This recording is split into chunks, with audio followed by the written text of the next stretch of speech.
যে nurses day, international nurses day যেটা হচ্ছে 12 সেপ্টেম্বর, সেটাকে ডে উদযাপন না করে ওনারা বলছেন যে একটা উইক করবেন।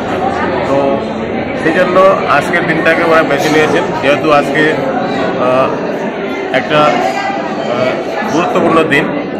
আমরা সবাই মানি যে অক্ষয় তৃতীয়া একটা মারাত্মক একটা তিথি, সেই হিসাবে আজকের দিনটা একটা উল্লেখযোগ্য দিন এবং সেই দিনটাকে ওনারা বেছে নিয়েছেন রক্তদান দিবস হিসাবে। আজকের দিনটাকে রক্তদান করার জন্য একটা আয়োজন করেছেন এবং সেই আয়োজনে যে এত সারা জাগানো একটা আবেগ, সেটা দেখে আমি সত্যি অভিভূত।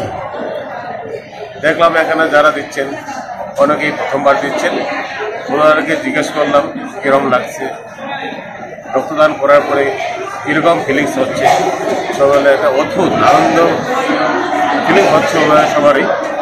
এবং যারা দ্বিতীয়বার দিচ্ছেন তারাও কিন্তু স্বেচ্ছায় দিচ্ছেন।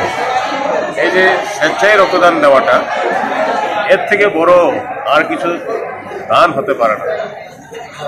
মানব সেবা হচ্ছে আমাদের নার্সেস, ডক্টর, অর্থাৎ আমরা যারাই মানুষের পরিষেবার সঙ্গে যুক্ত, তাদের একটা বিশেষ একটা আবেগ হচ্ছে যদি আমরা কাউকে কিছু দিতে পারি, সেটা যদি রক্তদান হয়, এর চেয়ে বড় দান আর কিছু হতে পারে।